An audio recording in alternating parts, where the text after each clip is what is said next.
Nagsimula ito sa isang coffee shop. Sa gitna ng pagsasalita ng barista, nagtanong siya tungkol sa pinakabagong viral na trend sa TikTok. Pero yung introvert tahimik lang, tumango, nag-scroll sa phone at hindi nagsalita. Sa paligid nila, ang mga tao ay nag-uusap, nagtatawanan, nahihirapang tapusin ang mga sinasabi bago ma-interrupt ng iba. Ang enerhiya ay maingay, messy at chaotic, maliban sa kanila. Yung tahimik sa sulok na 3 steps ahead sa iba. Ina-analyze ang social flow, inaasahan ang mga reaksyon, hinuhulaan ang mga posibleng mangyari. Tahimik na nananalo sa paraang hindi nakikita ng iba. Sumusulyap ang mga tao, sumusubok makipag-usap, pero umaalis na nabibigo. Pakiramdam nila ay may hindi tama, abnormal. Iniisip nilang mahiyain ng introvert, baka bastos, baka weird. Hindi nila alam, ang kalmadong presensyang ito na mahirap basahin ay katalinuhan. Oo, ang mga introvert, sila ay masyadong matalino para sa mga karaniwang tao. At narito ang mga patunay.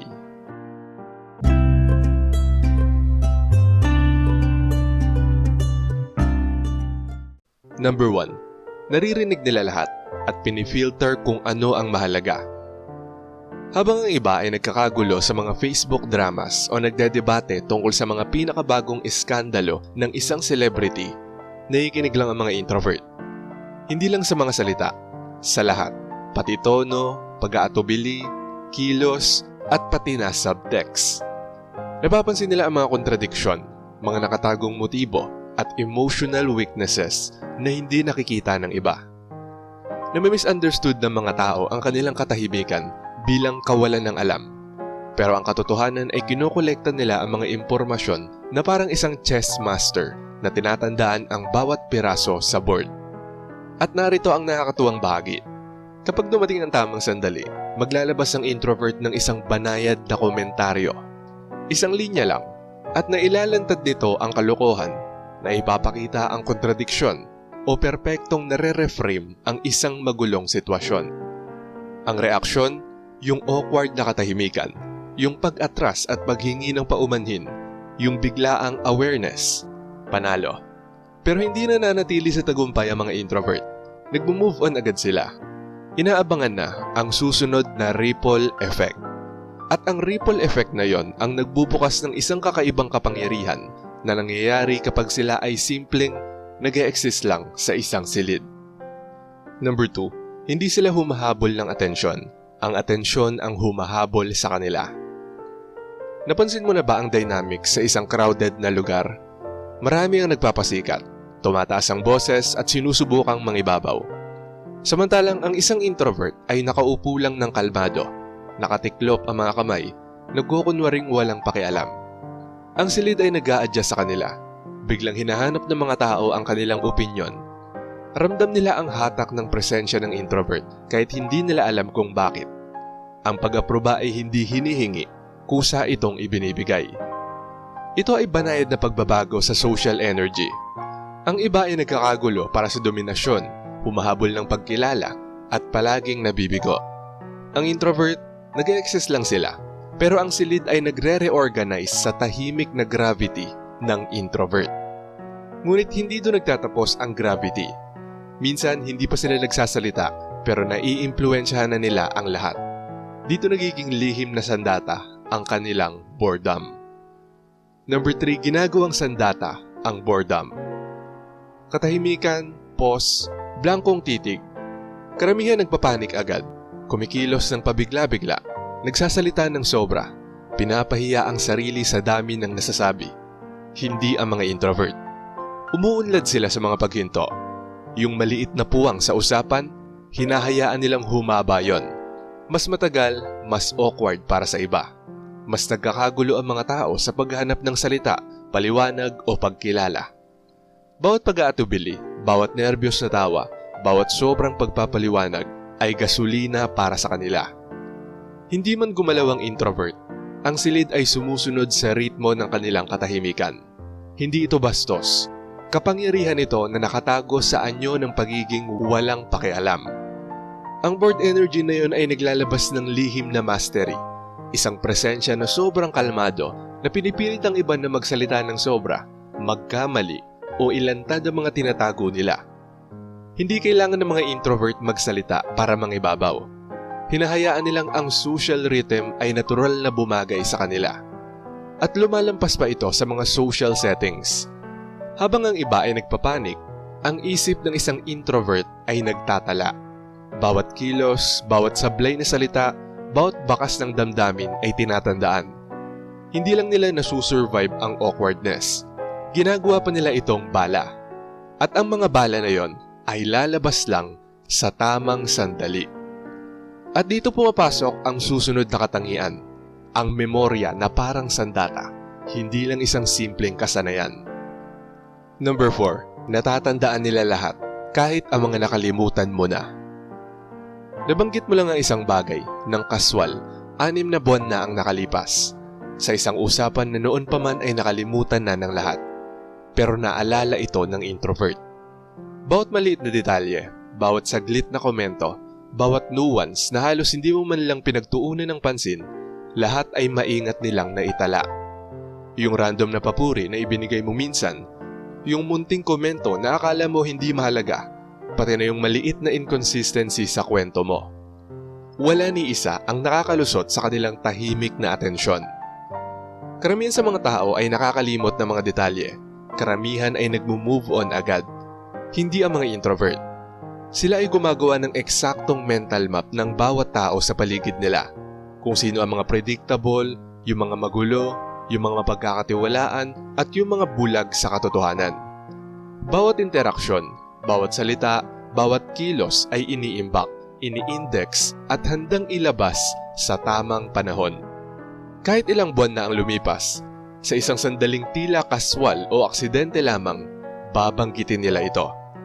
Hindi bilang atake, hindi bilang pagmamalaki, simple lang. Tahimik at factual na obserbasyon na inihahatid ng may kalmado at eksaktong timing. Ang epekto, isang banayad, halos hindi mapansin na pagbabago sa paligid. Nababahala ang iba. Bigla na lang nare-realize na pansin ng introvert ang lahat, kahit yung mga bagay na inakala nilang wala nang makakaalala. Hindi ito kasamaan, hindi ito obsession, isa itong statement. Nakikita ko, naiintindihan ko, hindi ko nakakalimutan. At kapag pinagsama ito sa kanilang kasanayan na maingat at strategic na pagsasalita, nagiging sobrang disarming ito. Akala mo subtle at matalino ka, akala mo ligtas ka, pero ang introvert ay laging one step ahead. Tahimik na ini-index ang mundo mo habang ikaw ay unaware. Bawat pag-uusap, bawat saglit na interaksyon, bawat hindi mahalagang sandali, ay pagkain para sa kanilang invisible mastery. At ang pinaka-nakakabagabag, hindi mo ito makikitang dumarating. Ramdam mo lang, parang banayad na pressure. Isang tahimik na kamalayan na may isang taong matagal nang nakatutok sa'yo. Number 5, nagsasalita sila ng may precision at masakit ito. Bumulalas, natigilan, sobrang magpaliwanag. Yan ang default mode ng karamihan. Puno ng mga salitang bumubuhos na parang tubig mula sa isang sirang gripo. Walang saysay o minsan ay nakakapinsala pa sa kanilang sarili. Sa mga introvert, bawat salita ay maingat. Hinuhubog ng may tahimik na ingat. Bawat pangungusap ay parang galaw sa chess. Bawat paghinto ay may layunin. Sumasagot sila sa tanong ng hindi lubusan. Nagiiwan ng puwang para punuin ng iba na madalas mali ang pagkakaintindi. Nagbibigay sila ng palatandaan ng katotohanan nang hindi ganap na nagbubunyag. Ang isang maingat na piniling salita ay maaaring ilantad ang pagkakamali, ipakita ang pagkukulang o guluhin ang ego ng iba nang hindi man lang nagtataas ng boses. Aalis ang ibang tao mula sa usapan na nabalisa, napahiya o napaglaruan nang hindi nila alam kung bakit. May sining dito na karamihan ay hindi napapansin. Tahimik at hindi nakikita ang talino. Nagtuturo sila ng leksyon nang hindi nangangaral. Naguudyok ng isip nang hindi puwersado. Nangingibabaw nang walang drama. At kapag sumiklab ang kaguluhan, chismis, maliit na mga away o emosyonal na mga palabas, bigla silang nawawala. Hindi dahil sa takot, hindi dahil sa hiya, bigla lang nawawala na parang never silang naroroon. Pero kahit wala sa paligid, kinokontrol nila ang espasyo. Ang impluwensya nila ay nananatili tulad ng anino. Ramdam ito ng iba kahit hindi nila maipaliwanag. Sa tahimik na kontrol na ito, lumilitaw ang pinakamataas na social power. Presensya na disiplinado at precise na kayang baguhin ang silid nang hindi kailangang magtaas ng kilay. At number 6, kayang effortlessly umalis sa mga drama. Kapag umiinit na ang mga ulo, tumataas na ang mga boses o umiikot na ang social na bagyo, tahimik na umaatras ang isang introvert. Hindi sa pamamagitan ng pagdadabog, kundi sa pamamagitan ng tuloy-tuloy na pagpipigil at tindig. Walang komprontasyon, walang pagtatanghal, isang tahimik at sinadyang pag-urong lamang. Nakakainis ang epekto nito sa iba. Ang mga naipit sa gulo ay nagkakagulo, natataranta at kadalasan ay bumabagsak sa chaos na sila mismo ang lumikha. Samantala ang introvert ay lumulutang sa itaas ng lahat, hindi natitinag, hindi naaapektuhan, at walang hanggan ang pasensya. Higit ito sa pagkontrol sa damdamin. Isa itong estratehiyang nagkatawang tao. Walang kailangang patunayan sapagkat nasa kanila na ang tagumpay. Habang inuubos ng iba ang lakas nila sa pagkipagtalo, pagtatanggol o sa pagtatangkang mangibabaw, tahimik na nagmamasid ang introvert. Iniipon sa isip ang bawat kahinaan, bawat pagkukulang, bawat maling hakbang. Lumilitaw sila mula sa ingay, hindi lamang buo, kundi mas matatag, at lalo pang tumitingkad ang kanilang presensya dahil sa kontrast. Sa isang lipunang nalulong sa drama at palabas, ang pagiging hindi matinag ang sukdulang galaw ng kapangyarihan. Ang tahimik na pag-atras ay nagtuturo sa iba ng aral sa pagpipigil, disiplina at hindi nakikitang otoridad. At ang aral na ito ay mas tumatagal kaysa sa anumang salitang mabibigkas. Kaya oo, weird ang mga introvert. Masyadong tahimik, masyadong kalmado, masyadong clever para sa ordinaryong social circus. Hindi sila nakikipagkumpetensya sa spotlight, hindi sobra ang pagpapaliwanag, at tiyak hindi sila nagpupumilit patunayan ang anuman. Sa susunod na may tumingin sa mga introvert at sabihing abnormal sila, tandaan ito, hindi ang introvert ang abnormal, kundi yung mga nagsasabi. Ang mundo ay hinubog para sa ingay, kaguluhan at paghahanap ng pagpapatunay, samantalang ang mga introvert ay kumikilos sa ibang wavelength. Isang wavelength na hindi masusukat o magagaya ng iba. Hindi lang nila nalalampasan ng ingay, umuunlad sila dito. Habang ang iba ay naghahabol ng atensyon, lumalaban para sa approval o sinusubukang mangibabaw, ang introvert ay kumikilos ng kalmado, maingat at 3 steps ahead sa iba. Bawat usapan, bawat sitwasyon, bawat interaction ay banayad na nag-a-adjust sa kanila, napapansin man o hindi. At ang katotohanan, karamihan hindi ito napapansin. Hanggang huli na ang lahat. Shoutout sa mga nanood at nag-comment sa bagong upload na to. Shoutout kay Jonathan Mariano. Sabi niya, marami sa mga toxic ay lason na sumisira sa isipan ng tao. Madalas kasi sila ang pinapaboran, lalo na kung kamunduhan. Kaya nga ako, sa totoo lang, hindi talaga ako pala kaibigan dahil itinuturing kong banta ang isang tao bago ko siya papasukin sa personal kong buhay. Naalala ko tuloy teacher ko noon dahil sa sobrang tahimik ko, ayoko nakikipag-participate, lalo na sa mga kaklase kong toxic noon. Pati teacher ko sinuway ko. May tuturing na hindi talaga maganda ang asal ko noon. Babae man o lalaki, sinusungitan ko at hindi ako interesado. Akala nga nila noon, pipi ako eh. Hindi rin ako mahilig mag-recite sa mga activity. Tanging pakikinig lang ng mga orchestra at musika ni Beethoven ang pinapakinggan ko. Mga tugtog na luma at mga horror music ang pinapakinggan ko. Kasi pakiramdam ko para bang matagal na akong nabuhay noon kapag nakakarinig ako ng mga ganitong klase ng tugtog na parang naging parte na ng buhay ko. Salamat po sa new video, Sir AP. God bless po. Sabi naman ni Marie the Lightworker, Hi po Sir AP, good evening. Sobrang relate ako sa episode na to. Sa araw-araw na ginawa ng Diyos, nandyan lang sa tabi-tabi ang mga toxic. Tama, umiiwas nga sa akin ng mga toxic. Ewan, basta tahimik lang naman ako. 3 times akong volunteer road cleaner sa barangay namin. Siyempre, labas lahat ng uri ng tao. Umpuk-umpukan sila, bulong-bulungan.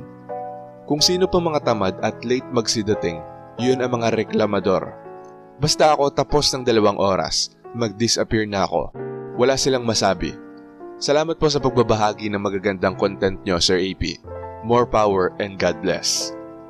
At ayon naman kay James Sotelo, kaya ako sir, ang momentum and leverage ko sa mga toxic and dark triad na tao ay psychology. Kaya madali ko sila ma-determine. At shoutout din kila Renante Damgo, Annalyn Granada, JK Espinosa, Ramlat, Sabotaje Rap Vlog, Jola Short Video, Lorena Bintas, Emma Villanueva, at kay Cathy. Maraming salamat po sa panunood. Kung gusto nyo ding ma-shoutout, mabati o mabasa ang comment nyo, mag-comment lang sa latest video rito sa channel na to at pipili kami doon ng mga isi-shoutout at babasahin para sa susunod na upload. Kung nagustuhan mo ang video na to, huwag kalimutang mag-like, i-share to sa iba at mag-subscribe na kung hindi ka pa nakasubscribe. Maraming salamat at see you next time.